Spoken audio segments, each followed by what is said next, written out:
glad we didn't skip that. Thank you for your help. For our scripture reading today, I was hoping that some of you could help me tell the story.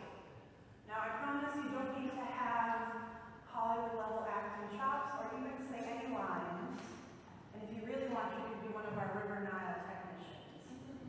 But I wonder if somebody would be willing to help me with the story today. It's going to be okay, I promise. Donna, thank you. Would you be... Come on.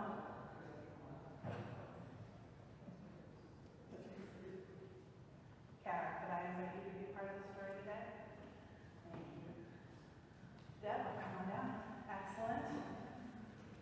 Let's see, I think I'm going to need one more person to just help with the River Nile. Barry, excellent. Thank you. All right, so today we are hearing a story that might be familiar to some of you. It's a story about a guy named Moses and Moses' mother, whose name is Yocheved. You might think that looks like a teddy bear, but it's actually Moses. It's also about Moses' sister, Miriam, and about Pharaoh's daughter, who they don't give an exact name, was a very important person nonetheless, and the River Nile. Barry, would you help me with the River Nile? We got here.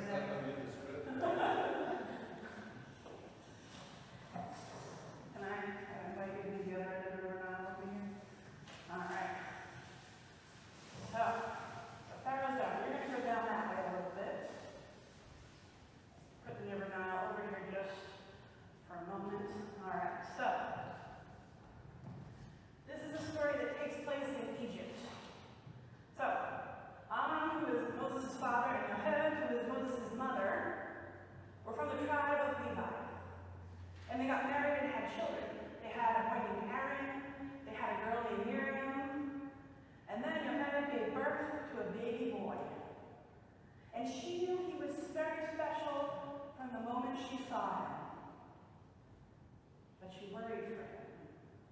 The most powerful man around, he was called Pharaoh. And he threatened all the baby boys who were Hebrew.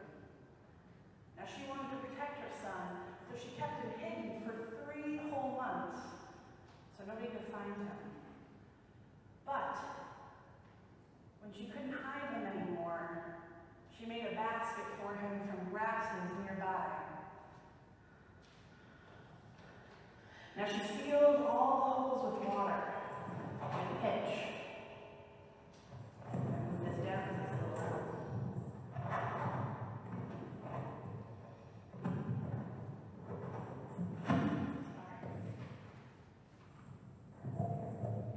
Alright, we'll try this one. The woman, so she couldn't hide it anymore. She made a basket from grasses nearby. She sealed the holes so water wouldn't seep in with pitch, and she cradled the baby boy inside of it and placed the basket at the edge of the River Nile. We have a little water flowing in it. Oh, very nice.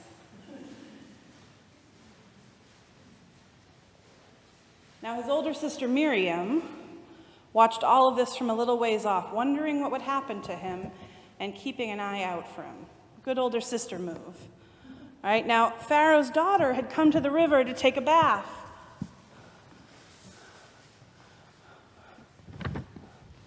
And the woman who came with her, women who worked in her service, walked around nearby. Pharaoh's daughter saw the basket nestled into the reeds at the edge of the river and asked one of the women to bring it to her. Sorry, you're going to have to be Pharaoh's daughter and her servant today. Now Pharaoh's daughter opened the basket and saw the little boy inside. Oh, and she said to the woman, when she saw that, she saw the little tears that were running down his cheeks. Oh, he was a very sad little boy. And she had compassion for him. In fact, it says her heart burst open for him. And she said to the woman with her, he must belong to a Hebrew family. Now Miriam popped in then because she'd been keeping an eye on all of this stuff. And she said to Pharaoh's daughter, do you want me to find a Hebrew woman to nurse him? Now Pharaoh's daughter agreed. She thought this was a great idea. And the boy's sister went and brought their mother to Pharaoh's daughter. Yocheved, come on down this way. Now she passed the baby into his own mother's care, saying, "Nurse this child for me, please, and I will pay you for your work." So Yocheved received her son back for a time. And now when he'd grown, she brought him back to Pharaoh's daughter, who took him as her own. Pharaoh's daughter named the boy Moses, meaning drawn out. Like his name, like his story. And she told this story when people asked why they'd named him Moses. She said, "Well, I drew him out of the water." Friends, thank you so much for helping tell our story today. Could we have a little applause for the folks who are willing to come up and... Thank you.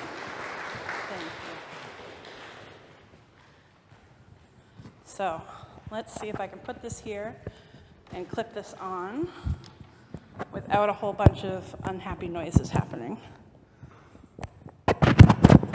Nope.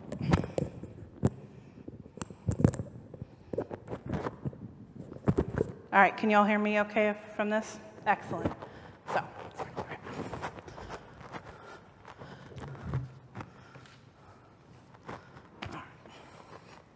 So, our story today is one that you might have heard before. And it's actually a story that is all about compassion, and compassion jumping into action. So let me ask you, can you think about the different ways in this story that our baby Moses was cared for and protected? Who looked out for Moses in the story? His mother, Yocheved, looked out for him, right? She hid him to make sure he was safe, and when she couldn't hide him anymore, she made a basket to keep him safe and sent him out into the river. Who else cared for Moses? His sister, right? His sister watched when he was on the river and made sure no harm came to him. And when Pharaoh's daughter found him, she said, "Oh, you know what? I happen to know of someone who might be able to help you nurse him and take care of it." And so then Miriam helped him get to spend more time with his mom and kept him safe. Now, who else had compassion? Who else looked out for Moses in this story? Pharaoh's daughter, right? She saw the baby, and she realized that he must be a Hebrew baby and that his life could even be in danger. And so she granted Moses her protection to make sure that he was safe. That's not an easy thing to do necessarily, right? All these different people in this story, in their own ways, all these different women had great compassion. Now, can I ask you another question? How do you think Miriam felt when she watched her mom make that basket and place her brother in it? Or when she saw Pharaoh's daughter lift him out of the water? What do you think were the feelings there? Fear, definitely. Fear, worry. Do you think maybe there was some sadness in there too? Sorry? As a mother, as a sister, right? A lot of sadness there. And what do you think she maybe felt as she returned him to their mother? Maybe happiness, maybe a little bit of hope. There's a lot of different feelings going on in this story. Now, I know I've asked you a lot of questions, but I think this is going to be this kind of sermon today. Have you ever let something go that meant an awful lot to you?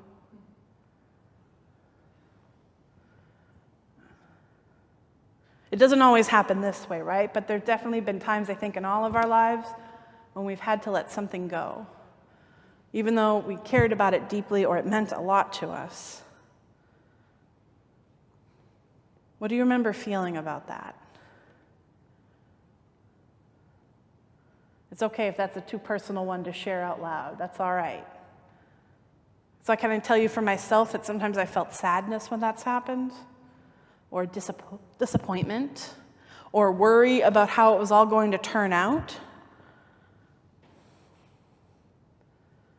Now, I'm asking these questions, right, because this week in Vacation Bible School, and I would say even beyond that, in this in this life as a people of faith who are trying to grow into compassion and loving kindness, these stories are really important to look at through this lens, to think about what it looks like to have loving kindness and compassion.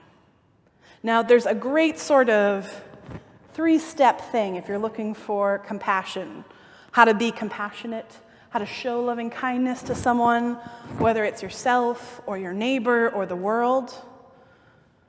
3 steps. So first one starts with your eyes or your heart. And that's when you see something happening. You see someone having an experience or feeling a certain way or going through something, right? We see that. And sometimes we see it with our eyes. Sometimes we feel it with our hearts. And that's actually the second step. You notice it. We see it. We feel something about it. Right? Sometimes we call that empathy. When we're like, oh, I've been there. I've had that, maybe not that exact same experience, but I felt that feeling that you're feeling right now, that I see you feeling over there. I've been there. That's a really important part of compassion. So, step 1, seeing. Step 2, feeling. Now, step 3 is when we reach out to someone, or to ourselves, to our world. When we reach out and say, hey, I see that you are feeling this thing, or going through this thing, or experiencing this thing, and man, I have been there. Or I felt this, or my heart is feeling something because I see the pain you are in, or the sadness you are feeling, or the worry, or the fear, or the grief. And I'm going to reach out my hand to you because I want to be there with you.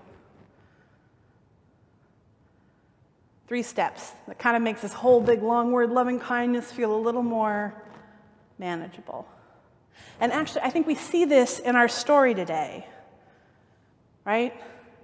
We see Miriam noticing what's happening with Moses and her mom. We see Pharaoh's daughter having a moment when she sees the tears streaming down Moses' face, right? She sees what's happening in that moment. And the story says that her heart bursts open. Step 2, she has that heart thing happen. And then compassion jumps into action. Pharaoh brings the baby out of the water and offers it her protection. Miriam, who's been watching all the time to make sure that Moses is safe, figures out a way to bring Moses back to his mom. All 3 of these women working together to have compassion, to offer loving kindness to this little baby who is living in a very, very hard situation. Now here's the thing. Sometimes having compassion, having loving kindness can involve taking some risks. Did you notice any risks that the people took in our story today? What do you think would have happened if Pharaoh found out that Yocheved was hiding Moses? Wouldn't have been good.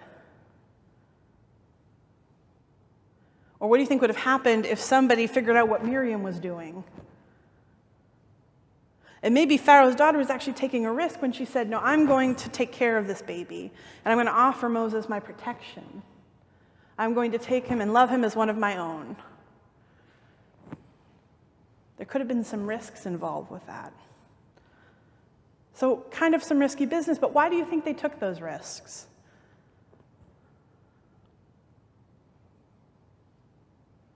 That's not an easy question necessarily. When you've been compassionate, why? What was the thing inside of you that helped you be compassionate, even if it was hard? It mattered. Because it mattered. Yeah.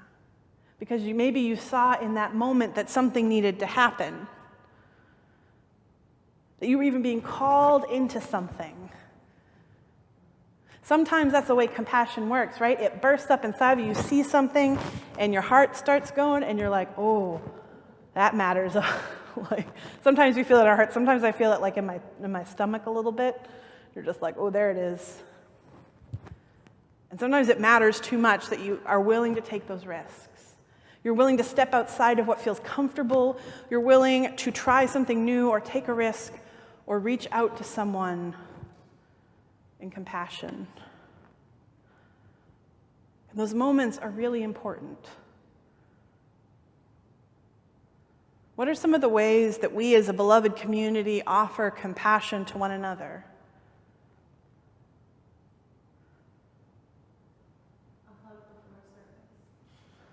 A hug before service.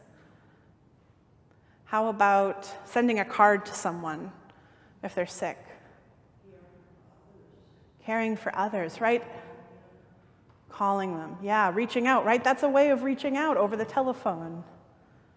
Checking in on each other. Making sure that people have enough to get by. These are all really important ways we show compassion to one another. And it doesn't even sometimes have to be in a huge way. Do you know, I think sometimes picking up your dirty socks for somebody else can be an act of compassion. And depending on how stinky they are, that can be a very big act of compassion. Whenever we see someone else, we see what's happening in ourselves. When we feel it in our hearts, or sometimes a little lower in our stomachs, and we reach out, whether it's with a hug or a phone call or an act of kindness. In a moment when we let somebody know that what they're feeling, they're not alone in that. All of those are really, really important parts of compassion. All of those are ways that we live out loving kindness. So I want to invite you to join me in something. Now, I'll invite you all to VBS. Know that you're all welcome, that it is an all-ages thing. You don't even have to have a kid with you. You could just come and have dinner and do some fun things. We'll even have yoga one night. It's going to be great. But the thing I actually want to invite you into, whether you come to Vacation Bible School, whether you join us at Compassion Camp or not, is to find one way this week, one way that you can practice loving kindness for someone else. It can be a big way, it can be a little way, but I want to challenge us all to do that. And as a reminder, just in case that feels like a big thing, here's how loving kindness works. You see something, you notice something, you feel something, and you reach out to someone. 3 steps that make a whole world of difference. That help us remind us that we can be like Yocheved and Miriam and Pharaoh's daughter. That we can have compassion and loving kindness. Because, friends, we live in a world that so needs more compassion and loving kindness. And in fact, if we take seriously what we say about wanting to build God's kingdom, compassion and loving kindness are those really essential, foundational building block pieces that are going to help us do that with God's love and God's help. So thank you all. For those of you who helped us tell the story, for those of you who helped us in this sort of collective sermon thing we did here, thank you, and I am so excited to hear about all of the compassion that you will offer others this week and the weeks to come. Amen.